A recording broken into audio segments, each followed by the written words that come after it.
5 August 2024 বাংলাদেশের ইতিহাসে খুবই একটি গুরুত্বপূর্ণ দিন। দীর্ঘ 15 বছর শাসনের পর ক্ষমতা ছেড়ে পালিয়ে যেতে বাধ্য হয়েছেন প্রধানমন্ত্রী শেখ হাসিনা। সারা দেশে অলিতে গলিতে লোকজনের মুখে একটাই কথা, আমরা স্বাধীন। কিন্তু সত্যি কি স্বাধীন? বাংলাদেশের আন্দোলন কি শুধু ছাত্রদেরই আন্দোলন ছিল, নাকি এর পিছনে ছিল বিদেশি কোনো ষড়যন্ত্র? এই পরিবর্তন কি আদৌ সাধারণ জনগণের ভাগ্য বদলে ফেলতে পারবে? এত রক্তপাত, এত হত্যার পরেও স্বৈরাচারী শাসনের সামনে মাথা নত করেনি, আর এটাই ভীষণ সাহসের একটা পদক্ষেপ ছিল এত রক্তপাতের পরেও। কিন্তু এই পরিবর্তন কি এই সোনার বাংলাদেশের স্বপ্ন পূরণ করতে পারবে? বাংলাদেশের বর্তমান পরিস্থিতিতে সব থেকে বেশি প্রভাব ফেলেছিল ছাত্রদের এই কোটা আন্দোলন। সরকারি চাকরিতে মুক্তিযোদ্ধাদের 30% কোটার বিরুদ্ধে এই আন্দোলন শুরু হয়েছিল সেই 2018 সালে।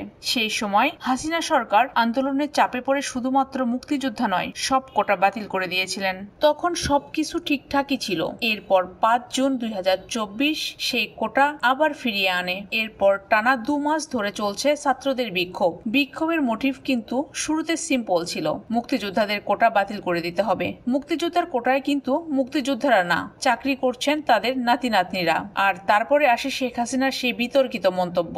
তার মানে কি মুক্তিযোদ্ধার সন্তান নাতিপুতিরা কেউ মেধাবী না? যত রাজাকারের বাচ্চারা নাতিপুতি হলো মেধাবী, তাই না? আর এখান থেকেই শুরু হয় ছাত্রদের মন ভাঙা। তারা যে মানুষটার মুখের দিকে তাকিয়ে আন্দোলন করছিল সেই তাদের প্রতি এত উদাসীন। শুরু হয় বড় আকারের আন্দোলন, কিন্তু এরপরেও সরকার ভুল করতেই থাকে। আন্দোলনকারীদের উপর গুলি করা, লাঠিচার্জ, দেশ জুড়ে নেটওয়ার্ক বন্ধ করে দেওয়া, রাস্তায় দাঁড়িয়ে মোবাইল চেকিং, বাড়ি থেকে তুলে নিয়ে যাওয়া, কোনো কিছুই বাদ যায়নি। যে সমস্যাটা শুরুতেই টেবিলে বসে সমাধান করা যেত সেটাকে এমন ভয়াবহ আকার দিয়েছে সরকারের ওভার কনফিডেন্স। আর এই ওভার কনফিডেন্সের কারণ কি ছিল সেটা কি জানেন? যে বাংলাদেশের মানুষেরা আজ শেখ হাসিনার বিরুদ্ধে চলে গেছে, তারাই একটা সময় তাকে নাম দিয়েছিলেন জননেত্রী। প্রশ্ন হলো, এখন সে জননেত্রী থেকে স্বৈরাচারী হয়ে উঠলেন কিভাবে? বাংলাদেশের এই আন্দোলন কি শুধুই কোটার জন্য, নাকি এর পিছনে ছিল মানুষের আরো জমানো ক্ষোভ?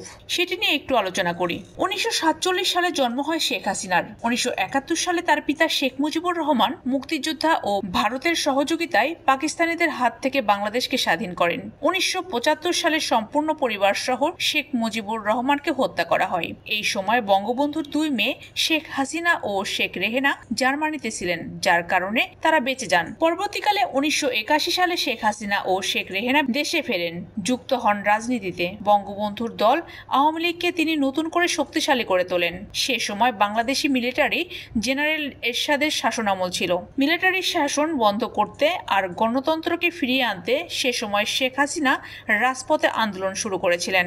আজ যে আন্দোলনকারীদের উপর তিনি গুলি করেছিলেন, সে আন্দোলন করেই কিন্তু তিনি ক্ষমতায় এসেছিলেন। আর সে সময় তিনি হয়ে উঠেছিলেন বাংলার গণতন্ত্রের জাতীয় প্রতীক। 1996 সালে ভোটে জিতে তিনি প্রথমবার প্রধানমন্ত্রী হন।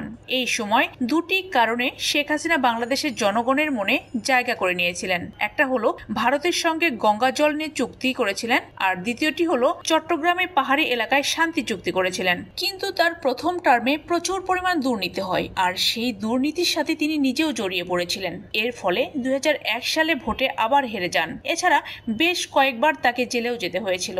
2004 সালে তার উপর বোমা হামলা হয়, এতে করে তার কানের কিছুটা অংশ ছিঁড়ে যায়। 2008 সালে তিনি আবারও অনেক ভোটে ক্ষমতায় আসেন। বলতে পারেন একটা সময় মানুষ তার উপর অনেক বেশি ভরসা করেছিল, আর এই ভরসা কিন্তু তিনি কিছুটা হলেও রেখেছিলেন। চলুন এবার সেটা জেনে নেই। 2009 সালে বাংলাদেশের জিডিপি ছিল $102 বিলিয়ন।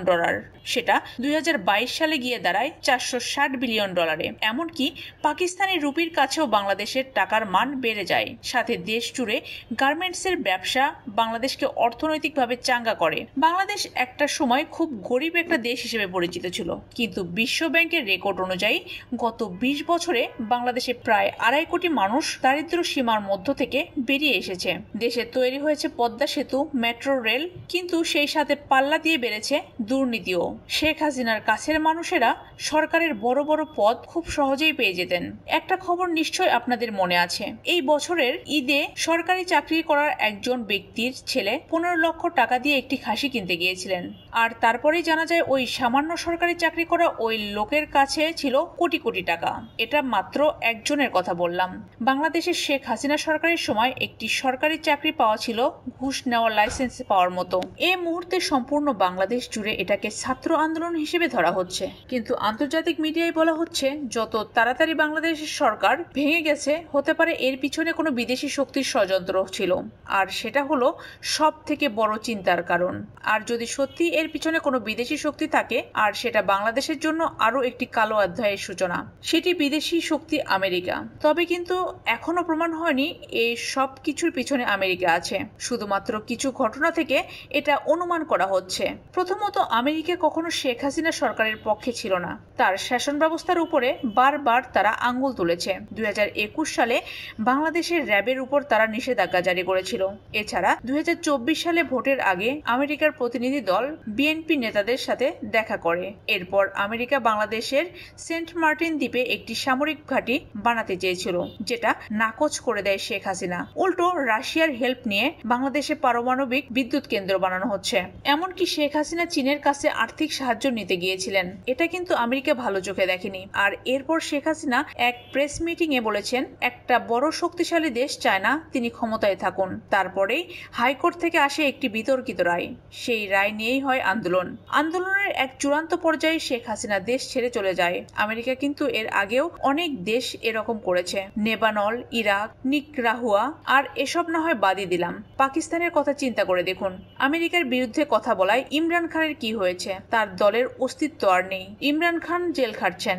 আমেরিকা অতীতেও অনেক দেশের সরকার পতন ঘটিয়েছে, তাই অনেকের মতেই আজ বাংলাদেশে যা হচ্ছে তা আমেরিকার কোনো চাল হতে পারে বলে ধারণা করছেন। তবে আমাদের চাওয়া এত মানুষের রক্ত ঝরা এগুলোর সাথে যেন কোনো বিদেশি শক্তির চাল না হয়, বাংলাদেশ যেন প্রকৃত অর্থেই দুর্নীতি থেকে, স্বৈরাচারী শাসন থেকে মুক্তি পায়। 5ই আগস্টের পর থেকে বাংলাদেশ জুড়ে দোকানপাট, শপিং মল লুটপাট শুরু হয়েছে, শাসন ব্যবস্থা ভেঙে পড়েছে, পুলিশরা থানা ছেড়ে পালাচ্ছে, কিছু কিছু জায়গায় সাম্প্রদায়িক আক্রমণ হয়েছে, রাস্তায় ট্রাফিক পুলিশ নেই, বাংলাদেশের গণভবনে আক্রমণ হয়েছে, সেখান থেকে লুটপাট হয়েছে। আবার এটাও দেখা যাচ্ছে যে ছাত্ররা আন্দোলন করেছে, তারাই আজ রাস্তায় ট্রাফিক সামলাচ্ছে, রাস্তা পরিষ্কার করছে, মন্দির মসজিদে তারা রাত জেগে পাহারা দিচ্ছে, আর গণভবন থেকে চুরি হওয়া জিনিসপত্র তারা আবার ফিরিয়ে আনছে। তবে এটা বাংলাদেশের জন্য খুবই পজিটিভ একটা দিক। একটা প্রশ্নের উত্তর আমাদের কারোই জানা নেই, যে ব্যক্তি বাংলাদেশকে স্বাধীন করলো, যার জন্য 17 কোটি মানুষ একটি স্বাধীন দেশ পেল, সে বঙ্গবন্ধুর মূর্তি কেন ভাঙা হচ্ছে?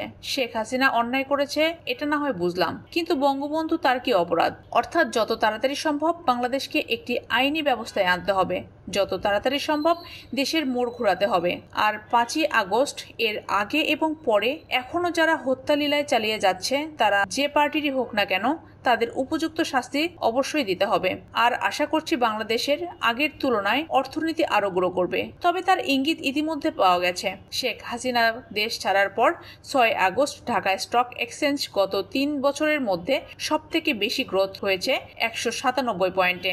বাংলাদেশের ইনভেস্টররা এতদিন অনেক দুর্নীতির শিকার হয়েছে, তবে তাদের মনে আশা জাগছে হয়তো এবার স্টক এক্সচেঞ্জের দুর্নীতি মুক্ত হবে। পরিশেষে একটা কথা বলাই যায়, হিংসা দিয়ে কখনো কোনো মহৎ কাজ সম্পন্ন হয় না। মহৎ কাজ করতে গেলে বলিদান দিতে হয়, সে বলিদান ছাত্ররা দিয়েছে, তারা দেশকে দুর্নীতি মুক্ত করেছে, আর এবার তাদের দায়িত্ব এই দুর্নীতি মুক্ত দেশকে এগিয়ে নিয়ে যাওয়া।